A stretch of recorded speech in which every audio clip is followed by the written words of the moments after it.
खबरें हैं इंटरनेशनल भी और पाकिस्तान के अंदर से भी। नवाज शरीफ का ख़ास आदमी आसिम मुनी के ख़ास आदमी से लड़ पड़ा है और लड़ाई की वजह जो है वो प्रॉपर्टी है और एक दूसरे के इन्होंने पोल खोलने शुरू कर दिए हैं, अजीबोगरीब हरकतें शुरू कर दी हैं। ये बड़ा मज़ेदार एपिसोड है, ये मैं आपके सामने रखूँगा कि ये क्या हुआ, कैसे हुआ और पाकिस्तान में जिस लेवल की चोरी की जा रही है इसके एक और यानी ये सबूत तो पहले भी मौजूद था, लेकिन इसको दोबारा से ये जब चीज़ें मंजर आम पे आती हैं हर मरतबा बड़ी तकलीफ़ होती है। तो कुछ ऐसे फैक्ट्स हैं जो मैं आपके साथ शेयर करूँगा, आप हैरान हो जाएंगे। तो नाज़रीन, सबसे पहले जो इस वक्त सिचुएशन है ख़ित्ते की उस पर हम बात करते हैं। डोनाल्ड ट्रंप एक दिन जंगबंदी करता है और साथ ही अगले बयान के अंदर वो ऐलान जंग कर देता है। यानी आप डोनाल्ड ट्रंप को प्रिडिक्ट नहीं कर सकते। ये अमरीकी तारीख का एक अजीबोगरीब किरदार है। एक पोस्ट करता है कि हमने अपने अहदाफ हासिल कर लिए हैं, हम जंग जीत गए हैं, जो काफ़ी है, और फिर अगली पोस्ट में कहता है कि ईरान दुनिया के लिए बदस्तूर एक ख़तरा है जिसे हमें ख़त्म करना पड़ेगा। तो एक डोनाल्ड ट्रंप की पोस्ट से ऐसा लगता है कि जैसे ईरानी बहुत अच्छे हैं, मामला हल हो गया। एक से ऐसा लगता है कि उनसे बुरा दुनिया में कोई नहीं और मामला अभी हल नहीं हुआ। एक बयान में कहता है कि ईरान को हार मानना पड़ेगी, अजीब लोगों से हमारा पाला पड़ गया है, वो काफ़ी ज़हीन भी हैं, बहुत सख्त गिर हैं। अगले बयान में डोनाल्ड ट्रंप साहब ये कहते हैं कि ईरान हमारी मिन्नतें कर रहा है मुआहदा करने के लिए और हम उनसे नहीं करना चाह रहे। अब जो लेटेस्ट डोनाल्ड ट्रंप का इस हवाले से स्टेटमेंट है, वो स्टेटमेंट ये है कि मैं जल्द ईरान की भेजी हुई तजावीज़ का जायज़ा लूँगा। देखिए, ईरान ने पहले तजावीज़ भिजवाई और पहले अमेरिका ने भिजवाई, ईरान ने नहीं मानी, फिर ईरान ने भिजवाई, अमेरिका ने नहीं मानी, फिर ईरान ने तरामीम करके भिजवाई, उसके ऊपर पंगा पड़ गया। अब ईरान ने फाइनली और तजावीज़ भिजवाई हैं और इतला ये आ रही है कि एक तरफ से कोई 9 तजावीज़ आई, अमेरिका की तरफ से कोई 14 या 15 तजावीज़ जो हैं वो ईरान ने भिजवा दी हैं।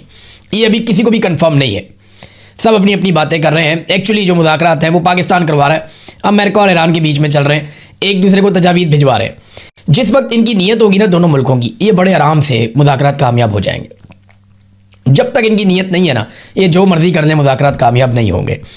तो यहाँ पे डोनाल्ड ट्रंप ने कहा कि मैं जल्द ईरान की भेजी हुई तजावीज़ का जायज़ा लूँगा, मगर मेरे ख्याल में ये काबिल कबूल नहीं होगा क्योंकि उन्होंने गुज़िश्ता 47 सालों में इंसानियत और दुनिया के ख़िलाफ़ जो कुछ किया है इसके लिए उन्होंने अभी तक कोई बड़ी कीमत नहीं चुकाई। यानी अब डोनाल्ड ट्रंप एक मरतबा फिर जंग की बात कर रहा है। तो जंग की बात में ना एक बात आप जहन में रखिएगा कि सेंटकॉम के जो कमांडर हैं उन्होंने डोनाल्ड ट्रंप को ब्रीफिंग दी थी अभी हाल ही में, और इसके बाद एडमिरल ब्रैड कूपर इनका नाम है। इन्होंने 26 फरवरी को जब दी थी ब्रीफिंग तो 28 फरवरी को अमेरिका ने हमला कर दिया था। इस मरतबा इन्होंने दोबारा डोनाल्ड ट्रंप को एक ब्रीफिंग दी है कि क्या क्या कुछ किया जा सकता है ईरान के ख़िलाफ़, वो कौन से 3 फौजी ऑप्शन हैं जिनके ऊपर अमल दरामद किया जा सकता है। मैंने आपको वो रिपोर्ट भी किया था। अब यही जो सेंटकॉम के कमांडर हैं इन्होंने इसराइल से भी रब्ता किया है और इसराइली चीफ ऑफ स्टाफ ने हमांगी पैदा करने के लिए, क्योंकि अगर हमला होना है तो इसराइल ने साथ मिलकर हमला करना है और इस मरतबा अरब ममालिक में भी बहुत सारे दिफाई साजो सामान वो ले रहे हैं, उनकी भी तैयारी है, वो अब किसी और पिच पे हैं। पिछली मरतबा हालात कुछ और थे, इस मरतबा हालात थोड़े से मुख्तलिफ हैं। इस मरतबा अरबों का नुकसान भी हो चुका है और ईरान के पास ये शवाहिद भी हैं कि अरब ममालिक की सरजमीन से ईरान पे बार बार अटैक किया गया है और ईरान की गवर्नमेंट से जुड़े लोगों ने बाकायदा निशानदेही कर दी है उन अहदाफ की जो अरब सरजमीन के ऊपर मौजूद हैं और जिनको वो कहते हैं जी हम निशाना बनाएंगे, चाहे वो सऊदी अरब में है, कतर में है, यूएई में है, बहरीन में है, उर्दन में है। उन्होंने बताया जी हम इन अहदाफ को निशाना बनाएंगे। सिर्फ वहाँ पे ओमान एक ऐसा मुल्क है जिसके साथ अभी तक ईरान का कोई फड्डा नहीं है।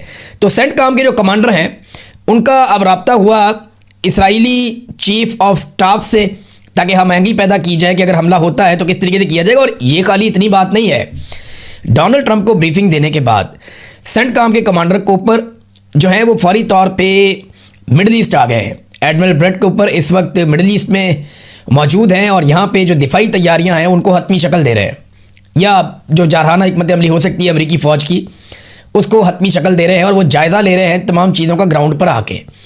डोनाल्ड ट्रंप से मिलना, वहाँ पे ब्रीफिंग देना और उसके बाद फौरी तौर पे इसराइली चीफ ऑफ स्टाफ से रब्ता करना और फिर खित्ते में उनकी मौजूदगी और वहाँ पे ऑपरेशनल तैयारियों का जायज़ा लेना। ये सारी चीज़ें इशारा कर रही हैं कि अब दोबारा लड़ाई हो सकती है, कशीदगी दोबारा बढ़ सकती है। डोनाल्ड ट्रंप को फेस सेविंग चाहिए। डोनाल्ड ट्रंप ने कई मरतबा कहा कि मैं जंग जीत गया हूँ लेकिन मैं बहुत बड़े मार्जिन से जीतना चाहता हूँ। तो बहुत बड़ी फेस सेविंग डोनाल्ड ट्रंप को चाहिए, जिसके बगैर पॉलिटिकली वो अमेरिका में बहुत बुरी तरह डैमेज हो गया। अमेरिकन का एक देखें, मैंने आपको पहले भी बताया था, अमेरिकन भी एक ऐसी कौम है जो बड़े फ़ख्र के साथ जीते हैं। अब आपको ये अच्छा लगे या बुरा लगे, अमेरिकन के अंदर भी एक बड़ा फ़ख्र है, एक बड़ा प्राउड नेशन है। वो ये कहते हैं जी हम किसी से नहीं हार सकते, हमने सारी जंगें जीती हैं, हम आइंदा भी जंगें जीतेंगे। और उन्हें कमज़ोरी बिल्कुल पसंद नहीं है। यानी वो ये नहीं देख सकते कि उनका प्रेसिडेंट हार गया और जो प्रेसिडेंट हारेगा या पीछे हटेगा वो उसका खुमियाजा भुगतेगा। यानी जिस तरीके से जो बाइडन अफ़गानिस्तान से निकला, उसका बहुत बड़ा डैमेज हुआ उसको पॉलिटिकली, और बड़ा मजाक उड़ाया उसके मुखालिफिन ने उसका।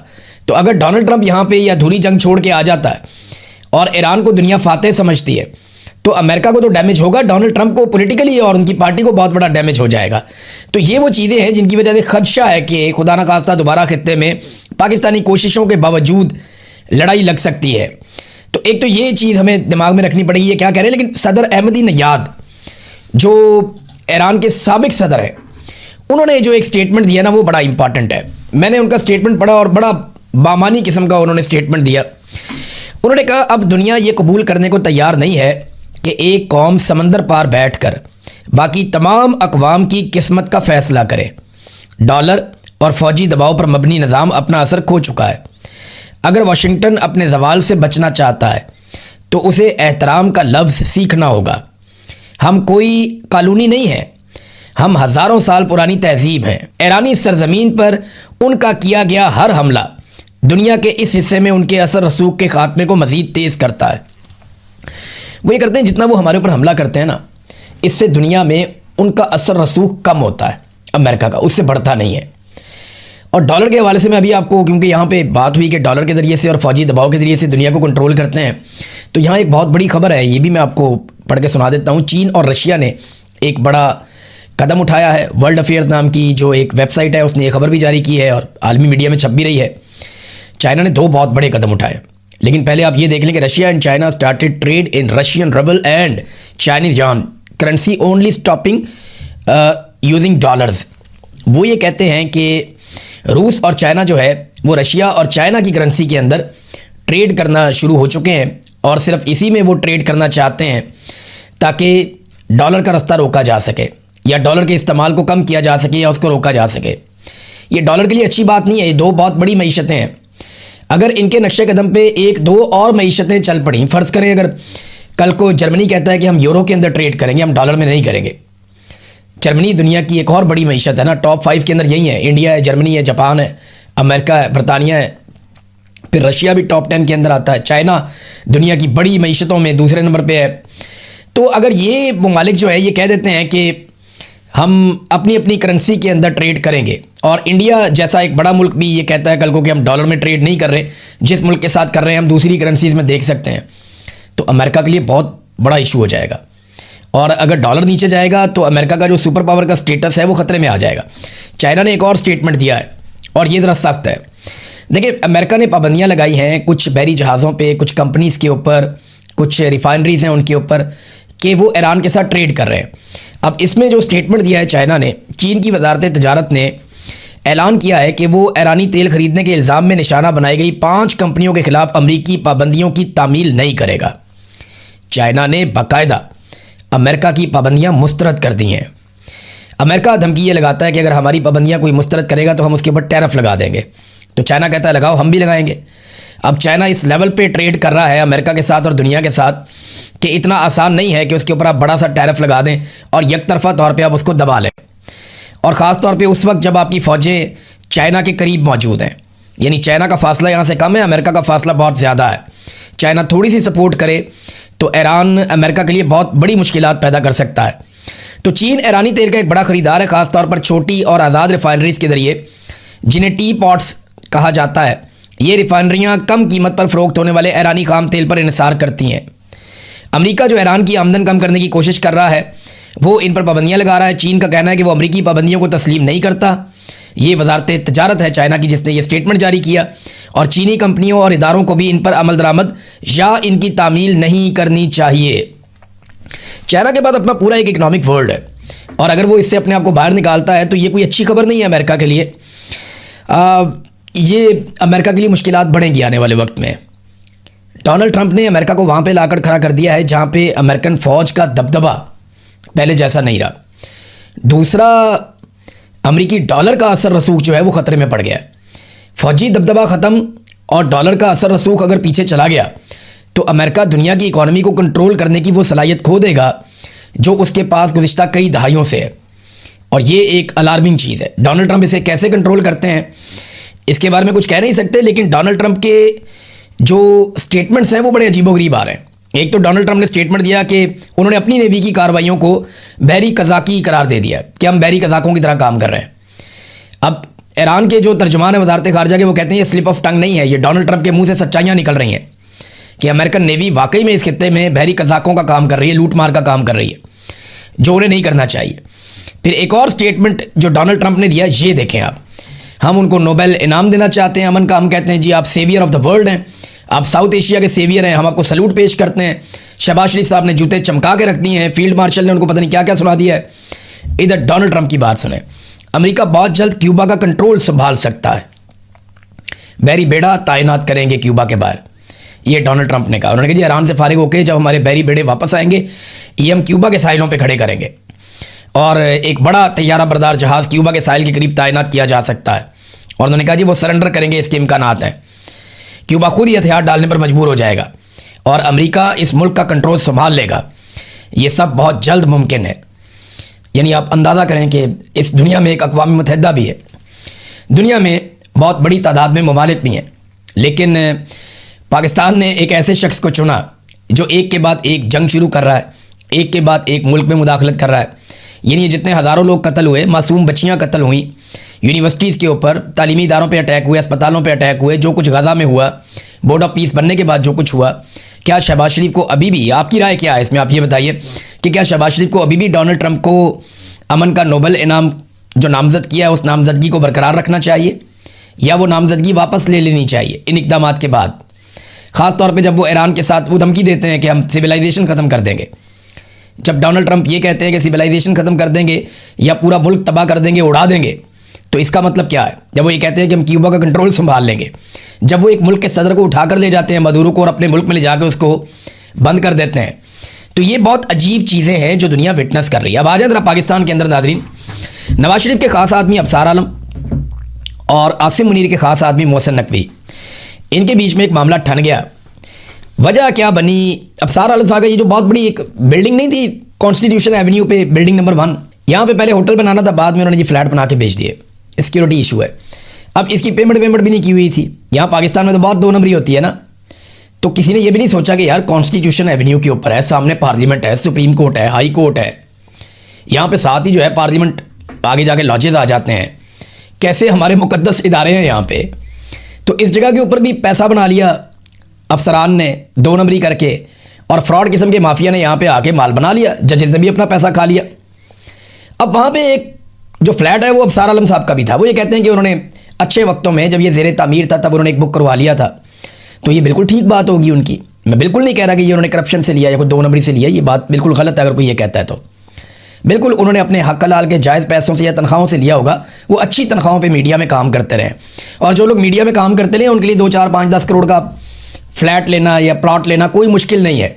यहाँ 5 मिलियन से 10 मिलियन तक तनख्वाह होती है पाकिस्तान में मीडिया वालों की, जो अच्छा काम करते हैं। अफसार आलम साहब का तो मुझे आइडिया नहीं है, लेकिन जो अच्छा काम करते हैं उन्हें अच्छी खासी तनख्वाह भी मिलती है पाकिस्तान में, और किस्तों पे लेना तो कोई रोला ही नहीं है। तो वो कहते हैं जनाब उनका वहाँ पे एक फ़्लैट था, जब मामला यहाँ पे आया तो उनको गुस्सा आ गया। अब गुस्से के अंदर उन्होंने क्या कुछ कह दिया, उन्होंने कहा जी मोहसिन नकवी ने इस्लामाबाद के दिल में बिल्डिंग पर हमला किया, रेंजर्स को गैर आइनी और गैर कानूनी तौर पर इस्तेमाल किया, उनकी कमांड के हुक्म के बगैर उन्हें इस्तेमाल किया गया, और अभी कोर्ट का तहरीरी ऑर्डर भी नहीं आया था और ये सारा कुछ कर दिया गया। ये अफसार आलम साहब थोड़ा अर्सा पहले जब कच्ची आबादियाँ गिराई जा रही थी तब नहीं बोले, जब रेंजर्स को इस्तेमाल करके नहाते शहरियों पर गोलियां चलाई गई तब नहीं बोले।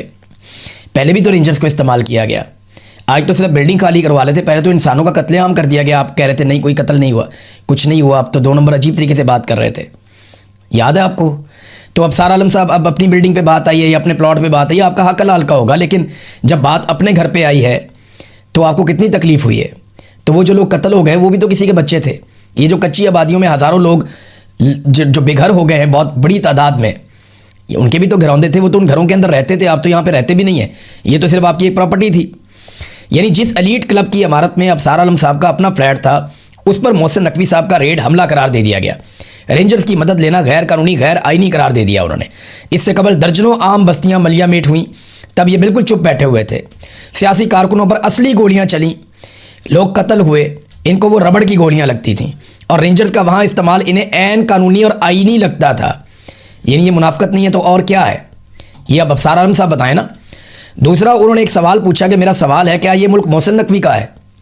क्या मौजूदा चेयरमैन CDA इस फराह गोगी के फ्रंटमैन नहीं थे जो उस वक्त दुबई में फ़रार है, जिसका कहा जाता है कि वो पिंकी पीरनी की फ्रंटमैन थी? अब ये अफसार आलम कह रहे हैं ये तो जो CDA का चेयरमैन लगा है ये फराह गोगी का फ्रंटमैन है। ये क्या आज लगा फ्रंटमैन? एक दिन पहले आपने ये स्टोरी क्यों नहीं की? यानी जब तक मोहसिन नकवी की हुकूमत ने अफसार आलम के फ्लैट पे हाथ नहीं डाला तब तक अफसार आलम साहब को ये CDA का चेयरमैन गलत नहीं लगा, तब तक ये CDA का चेयरमैन अफसार आलम को फराह गोगी का फ्रंटमैन नहीं लगा, तब तक अफसार आलम को रेंजर्स के इस्तेमाल पे किसी किस्म का एतराज़ नहीं हुआ, तब तक अफसार आलम को इस्लामाबाद में होने वाले कच्ची आबादियों के ऊपर हमलों पे किसी किस्म का कोई एतराज़ नहीं हुआ। यानी मौजूदा चेयरमैन CDA ने इससे पहले मरियम नवाज़ के साथ 2 साल काम किया। तो जितनी देर ये पंजाब में काम करता रहा सेक्रेटरी कम्युनिकेशन एंड वर्क्स पे, जब तक ये पंजाब हुकूमत के साथ काम करता रहा, यानी 4 साल गुजर गए ना फराह गोगी वाली एपिसोड ख़त्म हुए, तो ये कहीं ना कहीं तो काम कर रहा था और इसी हुकूमत के साथ काम कर रहा था। ये पंजाब हुकूमत में मरियम नवाज़ के साथ 2 साल काम करके आया, तो उस वक्त अफसार आलम ने क्यों नहीं कहा कि ये फराह गोगी का फ्रंटमैन था? अब उन्हें क्यों याद आ गया? जब उनके अपने फ्लैट पे हाथ पड़ा तो उन्हें याद आ गया। आगे फरमाते हैं कि मेरे पास मुसद्दका खबर है कि मोहसिन नकवी ने इस्लामाबाद हाई कोर्ट के जजेस को पैगाम पहुंचाया कि बड़े साहब पिंडी वाले ये चाहते हैं कि 1 कॉन्स्टिट्यूशन अपार्टमेंट्स के खिलाफ कार्रवाई हो। यानी कितने आराम से उन्होंने बता दिया कि जजों को मोहसिन नकवी मैनेज कर लेता है और मोहसिन नकवी पैगाम लेकर जाता है जजों के पास। किसका? रावलपिंडी से बड़े साहब का। बड़े साहब बोलें तो आसिम मुनीर साहब। अब अफसार आलम साहब पाकिस्तान में उनको प्रॉब्लम होती है ये बात करने में। वैसे भी अफसार आलम साहब नवाज शरीफ साहब के ख़ास आदमी हैं, नवाज शरीफ साहब इक़्तिदार में हैं तो वो सोचेंगे नाम लेते हुए, लेकिन बड़े साहब वो आसिम मुनीर साहब को ही कहते हैं कि मेरे पास, उन्होंने कहा जी मेरे पास मुसद्दका खबर है, पक्की खबर दे रहे हैं कि हाई कोर्ट के जजों को मोहसिन नकवी कंट्रोल करता है आसिम मुनीर के कहने के ऊपर और गुमराह करता है। उन्हें यह बताता है कि कॉन्स्टिट्यूशन अपार्टमेंट्स के खिलाफ कार्रवाई करनी है, बड़े साहब चाहते हैं। हम कितने अरसे से कह रहे हैं कि अदालतों को मिलिट्री एस्टेब्लिशमेंट कंट्रोल कर रही है, कोई मानता नहीं था। यही अफसार आलम वगैरह भी नहीं मानते थे, आज वो अपने मुंह से कह रहे हैं। क्यों कह रहे हैं? फ्लैट अपना आ गया ना, सिर्फ इस वजह से। फिर उन्होंने कहा मेरा एक सवाल है, क्या ये मोहसिन नकवी का मुल्क है? क्या ये मुल्क इसलिए बना था कि यहाँ लोग मेहनत करें, हलाल की कमाई करें, टैक्स दें, बजाय अपना पैसा मोहसिन नकवी और उसके ख़ानदान की तरह मुल्क से नाजायज़ तरीके से बाहर ले जाएं, इस मुल्क में इन्वेस्ट करें अपने बुढ़ापे के लिए और इस पर मोहसिन नकवी कब्ज़ा कर ले?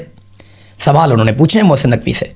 फिर फील्ड मार्शल के ख़ास आदमी मोहसिन नकवी पे एक और बड़ा घिनौना इल्ज़ाम लगाया उन्होंने कहा मोहसिन नकवी ने अपना काला धन एमनेस्टी के ज़रिए सफ़ेद किया। मोहसिन नकवी की बीवी का अपार्टमेंट दुबई लीक में ज़ाहिर हुआ। मोहसिन नकवी ने कुछ दिन पहले कहा कि $100 अरब बाहर गया है। आप तो खुद पैसा बाहर लेकर गए हैं, आप दूसरों का पैसा कैसे लाएंगे? यही मोहसिन नकवी मनी लॉन्ड्रिंग भी कर रहा है।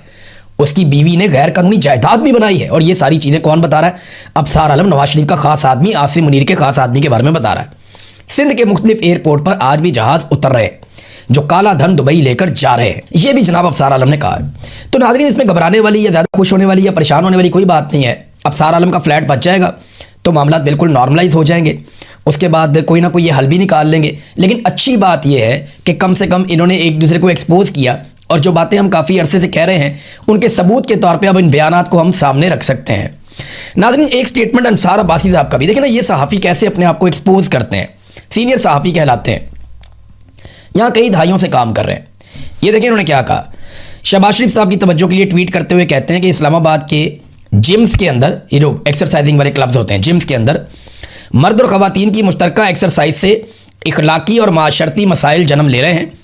मुतअल्लिका हुकाम फौरी तौर पर इन ख़वातीन और मर्दों के लिए अलहदा औकात मुकर्रर करें और उस पर सख्ती से अमल करवाएं। ये जनाब DC इस्लामाबाद को इन्होंने साथ जोड़ के तो ये कह दिया कि जनाब जिम के अंदर इकट्ठी एक्सरसाइज करने से या जिम के अंदर एक्सरसाइज की टाइमिंग एक होने से बड़े शदीद मिसाइल पैदा हो रहे हैं। मेरे दिमाग में ना एक चीज़ आई फौरी तौर पे, और जो मेरे दिमाग में आ रहा था वही मैं हैरान कुन तौर पे मैंने देखा कि हमारी एक बहन है सहरिश मान, उन्होंने एग्जैक्टली वही लिखा हुआ था। मैं उन्हीं का पढ़ के सुनाया तो क्रेडिट भी उनको दे देता हूँ। तो मेरे दिमाग में एग्जैक्टली यही बातें आ रही थी जो उन्होंने लिख भी दी। तो मैं वहीं से पढ़ के आपको सुनाऊंगा, उन्हीं का क्रेडिट है। उन्होंने कहा, क्या है ये आदमी, पाकिस्तान में औरतों को आधी रात को चादर और चार दीवारी का तकद्दुस पामाल करते हुए बगैर दुपट्टे के बालों से घसीट कर गिरफ्तार किया गया। माओं बहनों बेटियों से जेलें भर दी गईं। जजों के घरों में उनके बेडरूम में खुफिया कैमरे लगाए गए। फिल्में बनाकर मियाँ बीवी के हलाल रिश्ते की तौहीन की गई। तब इन्हें इखलाकी और माशरती मसाइल जन्म लेते नजर नहीं आए। जिम में इनको गुनाह नजर आ गए। मुनाफकत की भी एक हद होती है, ये उन्होंने लिखा। इद्दत वाला केस भी इनको नजर नहीं आया। बेशुमार, यानी वो हामला बच्ची है बेचारी, ईमान मज़ारी। देखिए वो उम्र के लिहाज से बच्ची है, मेरे से उम्र में छोटी हो सकती है, लेकिन कद में वो हम सबसे बहुत बड़ी है। उसके बारे में क्यों नहीं बोलते? मारंग बलोच के बारे में क्यों नहीं बोलते? उनकी तौहीन आपको नज़र नहीं आती? वहाँ पे ख़वातीन का तकद्दुस, उनका एहतराम नहीं होता, वहाँ पे कोई इस तरह के मसाइल पैदा नहीं होते, वो गुनाह नहीं है, वहाँ पे ये आदमी कभी बात नहीं करेगा। ये ना बहुत आसान रास्ता ढूंढते हैं, चीप रास्ता ढूंढते हैं अपने आप को खबरों में रखने के लिए। अब तक के लिए इतने, अपना ख्याल रखिएगा, अपने इस चैनल का भी। अल्लाह हाफ़िज़।